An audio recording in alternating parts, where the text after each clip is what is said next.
उगाच इथं chemical zone आहे म्हणून फक्त केमिकल कंपन्या आणण्यामध्ये काय अर्थ नाही. इलेक्शनच्या आधी आचारसंहिता लागू होते म्हणून इलेक्शनच्या आधी आपल्या सर्व महिलांना 1,500 रुपये देऊन त्यांना खुश करायचं, तर हे चुकीचं आहे. महागाई खूपच वाढलेली आहे. म्हणजे भाजीपाला खूप महागला आहे, तसंच गॅसही खूप महागला आहे. म्हणजे त्याच्यावरती GST येतो आहे. आम्हाला घरी येईपर्यंत 900 रुपयापर्यंत जवळजवळ गॅस पडतो. मग आम्हाला गृहिणींना सगळं बजेट कोलमडतं ना महिन्याचं. आज आपण शाळेची परिस्थिती बघतोय, आज आपण कॉलेजची परिस्थिती बघतोय. नुसते इंजिनियर पडतायत. आज अनेक शिकलेली मुलं कुठेतरी हॉटेलमध्ये जाऊन वेटरचं काम करतायत. त्यांना कमीपणा वाटत नाही, कारण 4 पैसे मिळाले पाहिजे, घर चाललं पाहिजे. पण त्या शिक्षणाचा उपयोग जर होत नसेल, जे शिक्षण माझ्या समाजाला, जे शिक्षण माझ्या देशासाठी तरुणांना रोजगार देण्यासाठी येत नसेल, तर ते शिक्षणाचा अर्थ काही नाही. आणि बजेटमध्ये तुम्ही फक्त तरतुदी करता, घोषणा करता.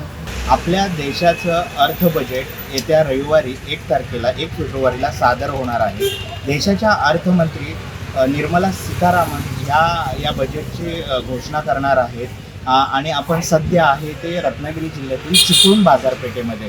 आपण ह्या नागरिकांना विचारणार आहोत की बजेटमध्ये काय सुधारणा झाली पाहिजेत आणि जे बजेट मागच्या वेळेस दिलेलं होतं त्याचा लोकांवर काय परिणाम झालेला आहे, त्यांच्या जे गरजा आहेत त्या या माध्यमातून पूर्ण झालेल्या आहेत का त्यांच्या खिशाला नेहमीप्रमाणे यावेळेस ही कात्री बसलेली आहे. खर्चाचा आगडोम घेऊन लोकांना या ठिकाणी जगावं लागतं आहे. मध्यमवर्गीय लोकही या अर्थसंकल्पाने खुश, मागील अर्थसंकल्पाने खुश आहेत का, किंवा आता काय सुधारणा केली पाहिजेत, आपण त्यांच्याकडून जाणून घेऊया.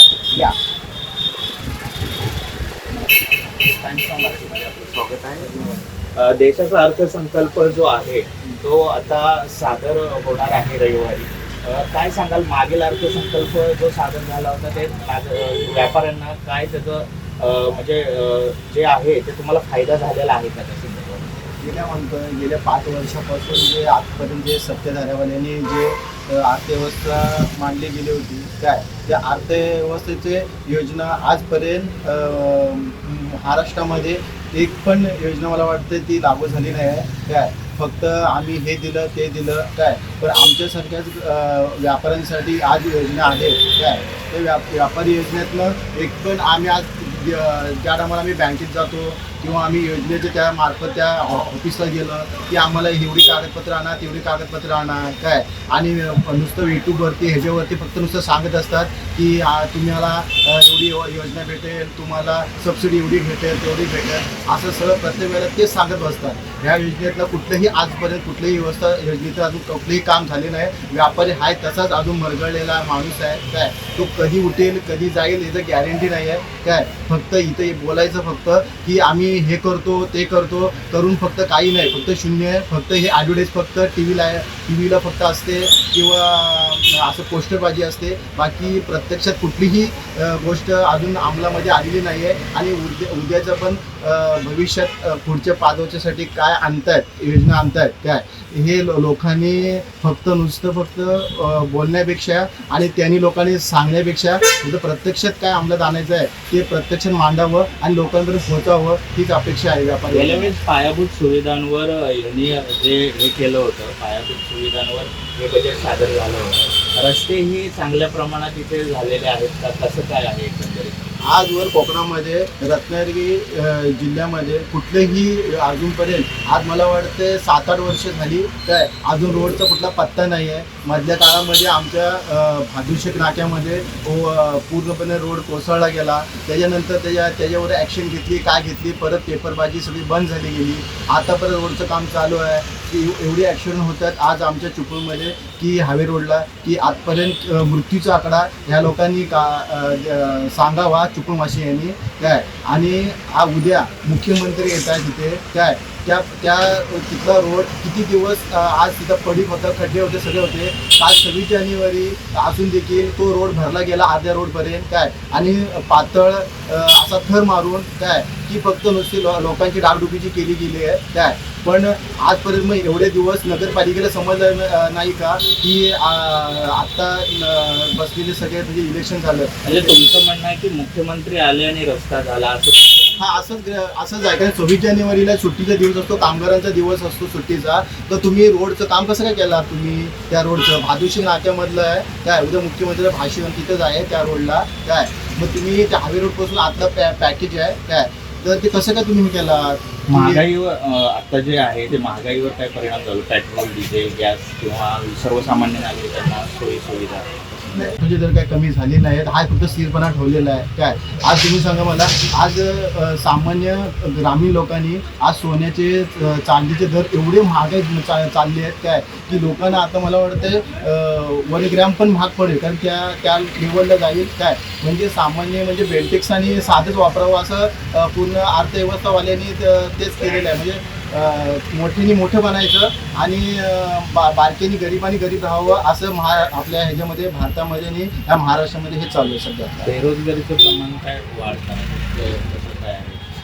आता दर टायमाला फक्त आम्ही बाहेरच्या देशामधनं आम्ही करार एवढे केले तेवढे केले असे करार नुसते फक्त बोलत असतात काय. पण आतापर्यंतचे करार जे आहेत काय, ते कुठलीही करार आतापर्यंत अंमलात आले नाहीत. मग महाराष्ट्रामध्ये एवढे आणले, मग त्या एवढ्या ह्याच्यामध्ये प्रत्येक ठिकाणी आम्ही त्या MIDCमध्ये एवढे आणले तेवढे आणले काय. प्रत्यक्षात दरवर्षीचे जे केले जातात, करार केले जातात, मग ते जातात कुठे? छोटे मोठे जे उद्योग व्यवसाय आहेत त्यांना सरकारकडून काही चालना देऊन जे त्याच्या स्कीम आहेत त्या तुमच्यापर्यंत पोहोचतात का? बाबा या माध्यमातून तुम्हाला गव्हर्नमेंटचा हा लाभ झालेला आहे किंवा गव्हर्नमेंटने जी स्कीम सांगितलेली आहे ती तुम्हाला फायद्याची ठरलेली आहे, असं काय होतंय का? आतापर्यंत बघा, मुद्रा योजना असू द्या काय, की प्रधानमंत्री योजना असू द्या किंवा मुख्यमंत्री योजना असू द्या काय, किंवा असं प्रत्येक योजना अशा काही आहेत योजना काय. आतापर्यंत गव्हर्नमेंटला अजिबात कुठल्याही गोष्टीची योजना भेटलेली नाही आहे आणि ह्याच्या पुढे मला वाटतं भेटण्याची गॅरंटी नाही आहे. असाच हा व्यापारी असाच मरत राहणार काय, आणि तो तुझ्या स्वतः जीवावरतीच काय ते वाटेल करेल काय. कारण फक्त सबसिडी दिली जाते 50%, 25% किंवा जे आकडेवारी सांगितले ते, पण प्रत्यक्षात ही काय सगळं शून्य दिसत आहे. काही महिला वर्ग आहेत आणि जे त्यांना घरगुती दैनंदिन लागणारे जे गॅस आहे, डाळी आहेत, यांच्या किमतीमध्ये काय वाढ झालेली आहे का? महागाई वाढते का? आता बजेट सादर होणार आहे अर्थसंकल्प, आणि त्यासुद्धा महिलाच आहेत. आपल्या देशाच्या अर्थमंत्री निर्मला सीतारामन यांच्याकडून ते बजेट सादर होणार आहे. महागाई वाढलेली आहे का? काय जाणवते तुम्हाला? महागाई खूपच वाढलेली आहे. म्हणजे भाजीपाला खूप महागला आहे, तसंच गॅसही खूप महागला आहे. म्हणजे त्याच्यावरती GST येतोय. आम्हाला घरी येईपर्यंत 900 रुपयापर्यंत जवळजवळ गॅस पडतो. मग आम्हाला गृहिणींना सगळं बजेट कोलमडतं ना महिन्याचं. तसं होता कामा नाही. जरा महागाईचा वेग कमी केला पाहिजे. म्हणजे कसं आम्हाला सामान्य माणसांना जगणं मुश्किल नको करायला. डाळीच्या, तेलाच्या, घरगुती तेलाच्या किमती तेलाचाही, शेंग तेलाचा किंवा खाद्यतेलांचे दरही वाढतातच आहे. म्हणजे महागाई कमी होण्याची आशाच नाही, वाढतच जाते. त्याला काहीतरी उपाय करावा अशी सरकारला नम्र विनंती आहे. आपल्याबरोबर अजून काही नागरिक आहेत. काय सांगाल सर, आता अर्थसंकल्प अधिवेशनामध्ये 1 तारखेला जे बजेट सादर होणार आहे त्या संदर्भात तुमचं काय मत आहे? मी सांगू इच्छितो की आपलं जे सर्वात महागाई जिकडून स्टार्ट झाली आहे, म्हणजे लाडकी बहीण योजना चालू झाल्यापासून तर जास्तच वाढली आहे. ज्या आपल्या गावातील किंवा शहरातील ज्या महिला आहेत त्यांना ते 1,500 येतात, पण ते खूप मोठे वाटत आहेत. पण त्याच्या मागे हातात येणारी प्रत्येक गोष्ट ही किती महाग होत चालली आहे ह्याच्यावरती कोणाचं लक्षच केंद्रित होत नाही. सरकार आपल्याला एक साईडनी दाखवत आहे की आम्ही तुम्हाला एवढं देतोय किंवा एवढं पुरवतोय, पण दुसऱ्या साईडनी जे काढून घेतलं जातंय हे कोणाच्या निदर्शनास येत नाही. आणि ज्यांच्या निदर्शनास येत आहे ना त्यांचा आवाज वरपर्यंत पोचत नाही. हा मेन मुद्दा आहे. आता आपण साधा एक छोटंसं उदाहरण जरी घेतलं, आपल्याकडचं जे पेट्रोल डिझेल आहे, आपली सरकार इंडोनेशियासारख्या राज्याला त्या देशाला जर ती 60 रुपये लिटरनी विकत असेल आणि आपल्याकडेच तो पेट्रोलचा जर 105 रुपयाने म्हणजे 105 रुपये लिटरने आपल्याला भेटतंय, तर ह्याच्यावरती चौकशी कोण करणार? हे जे नागरिकांचे प्रश्न आहेत, छोटे छोटे प्रश्न आहेत, आमचे छोट्या शंका आहेत, ह्या शंकांचं निरसन कधी होणार? लोक आपल्या सरकारकडून येणाऱ्या योजना आहेत आपल्याकडे कित्येक लोक आहेत जे लाभ घेऊ इच्छितात पण त्यांना लाभ भेटत नाही. ज्यांच्याकडे शिक्षण कमी आहे, ज्यांना कम्प्युटर चालवता येत नाही, ते काय करतात, ते अशा सायबर कॅफे असतील किंवा ई सेवा केंद्र असतील तिथे जाऊन ते चौकशी करतात आणि त्या ठिकाणी सुद्धा त्यांना प्रोत्साहन म्हणजे त्या ठिकाणी त्यांचा प्रॉब्लेम सॉल्व्ह होत नाही. तिकडे त्यांना त्या योजना नीट सांगितल्या जात नाहीत. जे शिकलेले लोक आहेत ते बरोबर काढून घेतात, ज्यांना पाहिजे त्यांना तो लाभ भेटतच नाही. आणि जरी लाभ भेटला ना तरी तो एक अपूर्ण लाभ भेटतो. म्हणजे कितीतरी योजना झाल्या, घरकुल योजना आहेत, शेतकऱ्यांसाठी योजना आहेत. आता ग्रामपंचायतीमध्ये 309 योजना आहेत. ग्रामपंचायतीच्या किती ग्रामपंचायती राबवत असतील एवढ्या योजना. मग गावातली लोक पुढे कधी येणार? म्हणजे ग्रामीण भाग ओस पडत चालला असं. हा, ग्रामीण भाग ओस पडत चालले. म्हणजे ग्रामीण भाग त्याची सुरुवात, प्रत्येक जो शहर तयार होतं ना, त्या प्रत्येक शहराची सुरुवात एका छोट्याशा वस्तीपासून, मग ती वाडीपासून, मग गावापासून, असं ते गाव बनत एका शहरामध्ये निर्माण होतं. जर आपण त्या लोकांना जर आपण वरती आणलं नाही, उद्या आपलं शहर कसं बनेल? म्हणजे तुमचं म्हणणं आहे की ग्रामीण भागात सुद्धा ह्या बजेटच्या तरतुदीनुसार जे त्यांना मिळालं पाहिजे ते भेटत नाही. त्यामुळे लोक ते आता शेतकऱ्यांना जरी कोणती योजना किंवा पैसा वगैरे किंवा त्यांच्या सबसिडीतून ज्या काही वस्तू येत असतील त्या त्यांच्यापर्यंत पोहोचतच नाहीत ना. आज जर त्यांच्यापर्यंत पोहोचल्या असत्या तर एवढे शेतकऱ्यांनी आत्महत्या केल्या नसतं. पहिली गोष्ट, एवढे शेतकरी किंवा त्यांची मुलं बेरोजगार झाली नसती. आज त्यांचा बाप कमवत नाहीये म्हणून त्यांना शहराकडे जाऊन काम करावं लागते. तिकडे पण त्यांना काम भेटत नाही. शेवटी इथून पण मारामारी चालली आहे, तिथून पण मारामारी चालली आहे. कुठूनही अर्थसंकल्पनेचं अधिवेशन म्हणजे ते उगाच काढलेलं थोतांडे दिसलं, ते दुसरं थोतांडे आहे. त्याच्यामध्ये काही साध्य होणार नाही. सरकार फक्त आपल्याला एक लॉलीपॉप देणार आणि तेच घेऊन आपण घरी जाणार. ह्याच्यावरती काही साध्य होणार नाही. महागाईचा नागरिकांना सामना करावा लागतो. महागाईचा नागरिकांना सामना करावा लागणार. सरकारला एवढंच सांगणं आहे की बस करा, आता घरी बसा. देशाचं केंद्रीय अर्थ बजेट येत्या 1 तारखेला रविवारी म्हणजे 1 फेब्रुवारीला सादर करण्यात येणार आहे. या बजेटचं सादरीकरण देशाच्या अर्थमंत्री निर्मला सीतारामन या करणार आहेत. त्याविषयी आपण जाणून घेऊया की मागील अर्थ बजेटमधल्या तरतुदी आतापर्यंत लोकांमध्ये पोचलेल्या आहेत का, लोकांना त्याचा उपभोग घेता आलेला आहे का, लोकांना त्याचा फायदा झालेला आहे का लोकांच्या खिशाला कायमस्वरूपीप्रमाणेच यावेळेस मागील बजेटमध्ये कात्री जशी लागलेली आहे, लोकांचं जसं म्हणणं येतं त्याप्रमाणे आपण बघू की बजेटमध्ये काय सुधारणा केली पाहिजे आणि मागील बजेटचं जे आत्तापर्यंत लोकांना काय फायदा झालेला आहे का. आपल्याबरोबर बोलण्यासाठी चिपळूण तालुक्यातील आहेत शिरीष काटकर साहेब, आपण यांच्याशी बोलूया. काय सांगाल सर बजेटच्या संदर्भामध्ये? आता रविवारी 1 तारखेला निर्मला सीतारामन या अंदाजपत्र असतं. बजेट सादर करणं हे लोकांच्या पत्नी पडणं यामध्ये खूप तफावत आहे. बजेट येतं, बजेट निघून जातं. सर्वसामान्य माणसाला त्या बजेटचा काही अर्थ कळत नाही. बजेट हे कुणासाठी असतं तेच आपल्याला नेमकं कळत नाही. कारण शेतकरी का नाही मुख्य म्हणजे या देशाचा, पण दोन शेतकरी या देशामध्ये श्रीमंत होतात, अदानी आणि अंबानी. त्यांच्यासाठी हे बजेट सादर केलं जातं. आणि गेल्या वर्षी ज्या बजेट आणि यांचं बजेट तुलना जर आपण करायची म्हणली तर त्या बजेटमधून नेमकं आम्ही काय कमवलं आणि काय मिळवलं याचा फार मोठा शोध घेतला तर हातात सगळं शून्य येतं. बेरोजगारी दिवसेदिवस बेरोजगारी वाढत चाललेली आहे. कर्ज जर आम्ही देतो, कर्जमुक्ती करू, पण माझं म्हणणं कर्ज मागणार नाही, तो कर्ज जर मिळणार नाही त्याविषयी त्याला हातात काम मिळेल अशा प्रकारचं आम्ही काम जर केलं तर कर्ज माझी गरज नाही. कारण अनुदान हा शब्द त्यात दान शब्द येतो. नाही तुम्ही दान देणं हे करणं हे पुढच्या इलेक्शनची सगळी तयारी असते. त्यामुळे तरुण बेरोजगार याची रोजंदारी कशी मिळेल, शेतकऱ्याला नवीन टेक्नॉलॉजी हे शेतामध्ये त्यांनी काय पिकलं पाहिजे, जे बाजारात विकलं जातं ते त्यांनी पिकलं पाहिजे, ह्यासाठी तंत्रज्ञान आणून त्यांना त्याबाबतची गाईडलाईन देऊन अशा प्रकारे केलं तर कर्जमाफी याची गरज नाही. कारण कर्जमाफी म्हणजे शेवटी इतर जे पगारदार नोकर असतात, इतर जे टॅक्सेस भरणार असतात त्यांच्या खिशातल्याला कात्री लावली जाते आणि ती कर्जमाफी इकडून केली जाते. शासन काही वरनं आभारचा पैसे आणत नाही, जी आम्ही सामान्य लोक खिशातलं टॅक्स भरतो त्याच्यातून कर्जमाफी केली जाते. आणि कर्जमाफी ही निव्वळ तुमच्या पुढच्या निवडणुकीच्या धोरणावर ठेवून कर्जमाफी केली जाते. आजच्या घडीला प्रश्न आपल्या देशामध्ये फार मोठा गंभीर समस्या आहे की देश एका विभाजनाच्या मार्गावर उभा राहिले का हे चित्र समोरचं आहे. आपण रोज बघतोय. आजच्या घटना 2 घडल्यात, कालच्या आणि आजच्या घटना, की देश जातीवादामध्ये धर्मामध्ये ते निर्माण करणं होते. तो पहिला म्हणजे आमचा देश मजबूत राहायला पाहिजे. तुमचा अर्थव्यवस्था येईल निघून जाईल, प्रत्येकजण आपापल्या पद्धतीने आपलं जगणं परिक्रम करतो, परंतु धर्माच्या नावावर जे काही विभागणी चालली आहे आणि परत पुन्हा एकदा नवीन स्वातंत्र्य लढा निर्माण होणार आहे काय अशा प्रकारचे फाडलेलं चित्र आज आपल्या देशाचे तरुण पुढे उभं राहिले आहे. आणि त्यामुळं जे जवान आमचे सीमेवर लागतात त्या जवानांसाठी आम्ही काही करू शकत नाही. त्यांना म्हणजे असं वाटायला नको की आम्ही कुणासाठी करतोय.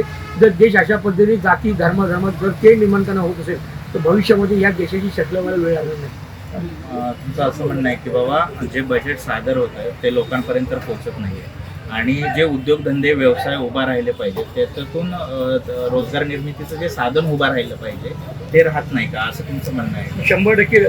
कारण बघा आपण दिवसेदिवस बेरोजगारी वाढत चालली. हे सरकार कुठले असू दे, मी कुठल्याही सरकार टीका करणार नाही, पण सरकारने पहिला असू दे 2 कोटी रोजगार आम्ही निर्माण केले. म्हणजे कमी आता 7 वर्षे 14 कोटी रोजगार निर्माण झाले का? तरुणांच्या हाताला काम मिळालं का? जर तुमचा तरुण एखाद्या उद्योगधंद्याकडे तरुणाला शिक्षणातून काहीतरी जे शिक्षण म्हणजे भविष्यामध्ये आम्हाला काहीतरी देऊ शकतं अशा प्रकारे शिक्षण आम्ही निर्माण केलं का? तर फक्त शिक्षण बे 2 4 ही शिकवतो मी जाणार आहोत. या शिक्षणामुळं तरुणाला वाटेल की या देशामध्ये मला आहोत. आमचा तरुण इकडे शिकतोय -% असतील तर इथे शिकतो आणि परदेशात जाऊन नोकरी करतो. म्हणजे देशातनं त्याला स्कॉलरशिप द्यायची, देशाकडनं ते आम्ही सत्कार करू द्यायची आणि ह्यांनी परदेशात जाऊन त्याच्या गोष्टी सगळे आपल्या देशाचं सगळं नाव असेल ते जाऊ राहिलं. ह्याच्यापेक्षा माझा तरुण ज्याला आम्ही इथं काहीतरी कामधंदा देण्यासाठी त्याच्या पद्धतीने शिक्षण दिलं, जे रोजगार उपलब्ध आहे तेवढंच आम्ही शिक्षण दिलं. म्हणजे उदाहरण आपण द्यायचं म्हटलं की आमच्याकडे 1000 रोजगार उपलब्ध आहेत, ते कुठल्या क्षेत्रात आहेत, ह्या क्षेत्रात तेवढंच आम्ही शिक्षण देऊ ना. तर आम्ही तेच घासून गुळमुळ झाले शिक्षण देतोय आणि त्यातून बेरोजगारी दिवशी वाढते. आज आपण शाळेची परिस्थिती बघतोय, आता आपण कॉलेजची परिस्थिती बघतोय, नुसते इंजिनियर पडतायत. आज अनेक शिकलेली मुलं कुठेतरी हॉटेलमध्ये जाऊन वेटरचं काम करतायत. त्यांना कमीपणा वाटत नाही कारण 4 पैसे मिळाले पाहिजे, घर चाललं पाहिजे. पण त्या शिक्षणा उपयोग जर होत असेल, जे शिक्षण माझ्या समाजाला, जे शिक्षण माझ्या देशासाठी तरुणांना रोजगार देण्यासाठी येत नसेल तर ते शिक्षणाचा अर्थ काही नाही.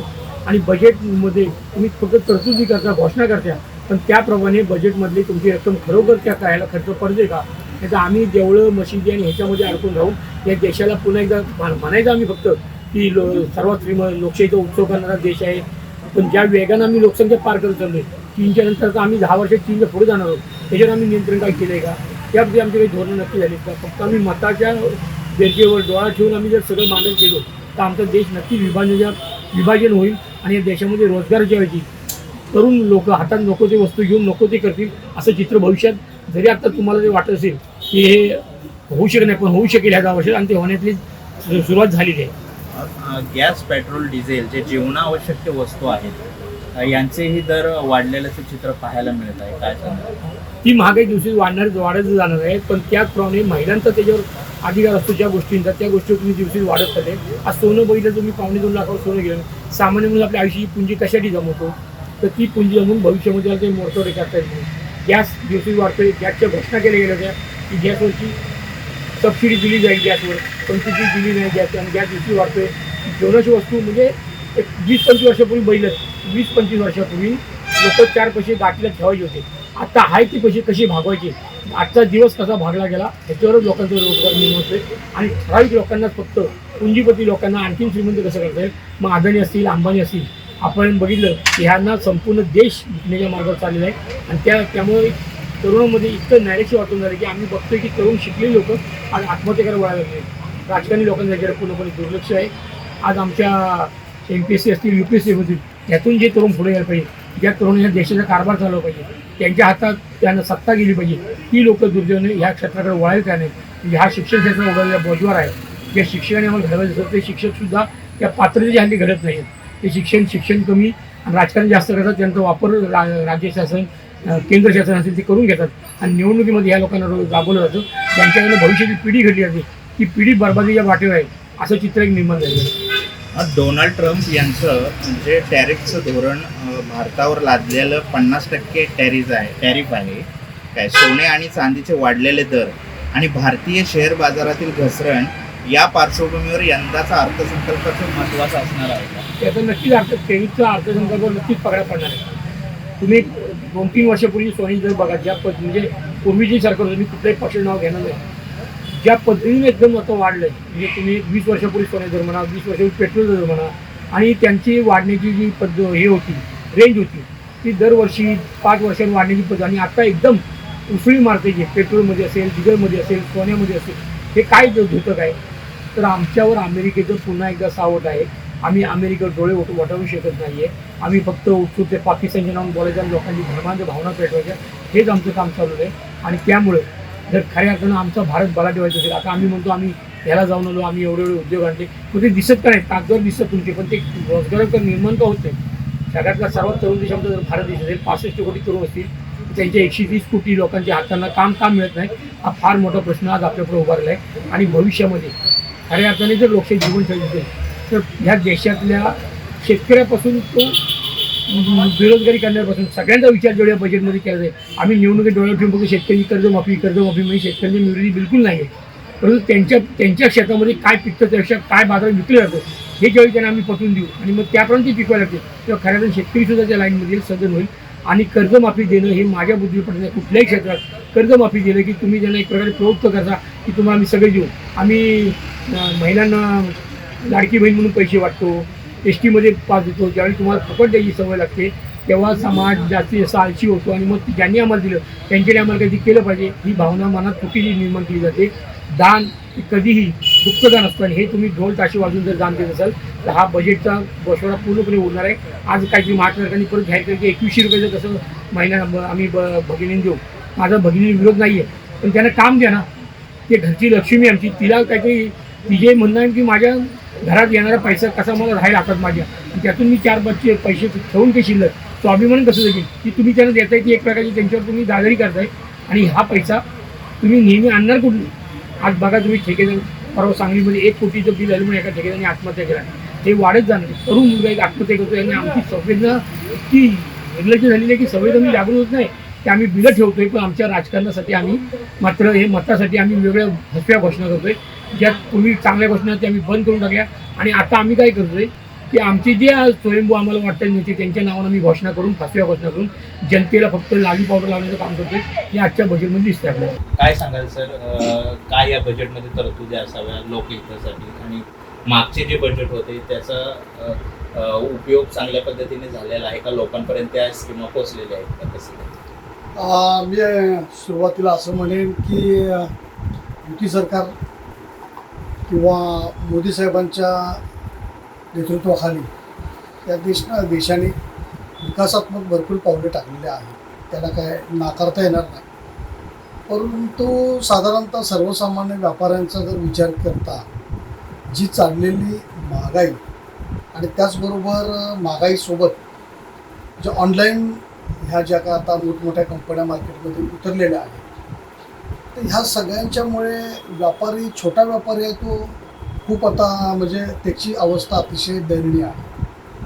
आणि होणारे जे वाढणारे जे मागच्या वेळचे दर असतील आणि आत्ताचे दर असतील, महागाईमुळे सर्वसामान्य नागरिकांचं कंबरडं मोडलेलं आहे असं म्हणायला हरकत नाही. परंतु झालं आहे कसं की पब्लिक हे प्रलोभनाला खूप फसत चाललेलं आहे. बाजारपेठेमध्ये खरेदी करण्यापेक्षा त्यांना ते डिजिटल मार्केटवर त्यांच्या समोर जे काय आपल्याला दिसतं की अमुक हे त्यांची फसवणूक होते हे ग्राहकांना कळत नाही. त्याच्यामुळे आणि कोणत्याही व्यक्तीला शेवटी 200 रुपयाची वस्तू जर का 110 रुपयाला मिळते असे जर का डिजिटल दिसत असेल तर 100% तो फसणार आहे. तोच जर चांगला माल आमच्याकडे घेण्याकरता आला तर ती वस्तू आमच्याकडे 180-190 रुपयाला असते. ह्याची तफावत त्याला लक्षात येत नाही.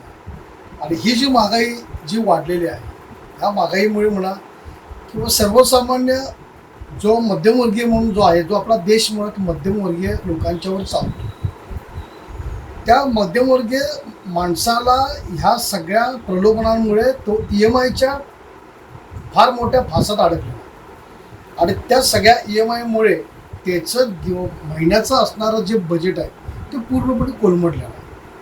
आणि त्यामुळं त्याचा बाजारपेठेवर इतका विपरीत परिणाम झाला तर ते शासनानं व्यापाऱ्यांच्या करता म्हणा किंवा नागरिकांच्या करता म्हणा की हा महागाई कशी कमी होईल याच्याकडं लक्ष दिलं पाहिजे. लोकांना आपण आपला देश मेक इन इंडिया किंवा बऱ्याचशा दृष्टिकोनातून काय बरं म्हणतात त्याला की स्कीम्स वगैरे आपलं केंद्र सरकार असेल, राज्य सरकार असेल, जिल्हा पातळीवर त्या फक्त डिक्लेअर होत आहेत, परंतु सामान्य कार्यकर्त्यापर्यंत, सामान्य व्यापाऱ्यापर्यंत त्या पोचत नाही. त्याचं बरोबर इन्फ्रास्ट्रक्चर शासनाने उभं केलं पाहिजे असं माझं मत. बरोबर आहे. एकंदरीत जर बघायला गेलात तर जर समजा जे मध्यमवर्गीय आहेत त्यांना जे आता तेलाचे भाव वाढलेले आहेत जसं खाद्यतेलाचे असतील, डाळींच्या किमती असतील, पेट्रोल डिझेल जे रेग्युलर कामाला जाणारे वर्ग असतो जो 300, 400, 500 रुपये रोजंदारीवरही कुठे काम करतो, त्यांना आता एक तेलाची पिशवी घेणंही महाग पडत आहे. त्यामुळे जर ह्या बजेटमध्ये ह्या गोष्टींमध्ये सुधारणा व्हावी का असं वाटतं का? 100% ह्या बजेटमध्ये मुळात त्या पद्धतीनंच विचार केला पाहिजे. फक्त आपला GDP म्हणून आपण तिथं गगवा करण्यापेक्षा मध्यमवर्गीय माणसाचं घर कसं चालेल, जो हातमजूर आहे, पोटावरचं हे करतो, किंवा छोटे आपल्या मी तुमच्या माध्यमातून केंद्र सरकारला विनंती करेन की आता सामान्यातलं सामान्य व्यापारी आणि सामान्यातलं सामान्य व्यक्ती कसा जगेल याच्याकडे आपल्या देशानं आदरणीय मोदी साहेबांनी पाहिलं पाहिजे.